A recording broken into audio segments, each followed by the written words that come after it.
अंबादास दानवेंकडनं पैशांचा video tweet करत सरकारवर टीका। व्हिडिओतील आमदार कोण? पैशांच्या गड्ड्यांचं काय करत आहेत? दानवेंचा सवाल। ट्विट केलेला व्हिडिओ मॉर्फ केलेला, मानहानीचा दावा दाखल करणार। दानवेंचा बोलवता धनी रायगडवासी असेल, सत्यता असल्यास राजीनामा देईन, महेंद्र दळवींचं दानवेंना आव्हान। मी कोणाचाही राजीनामा मागितलेला नाही, अंबादास दानवेंकडनं स्पष्ट। तर व्यक्तीला ओळखतो म्हणूनच व्हिडिओ ट्विट केला, दानवेंचं विधान।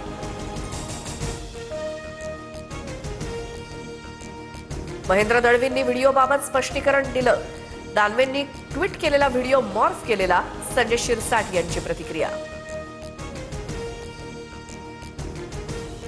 निवडणुकीत खोक्यांचा वापर झाला हे लपून राहिलेलं नाही। महाराष्ट्रात असा धिंगाणा कधी पाहिलेला नाही। दानवेंनी ट्विट केलेल्या पैशांच्या व्हिडिओनंतर वडेट्टीवारांचं विधान।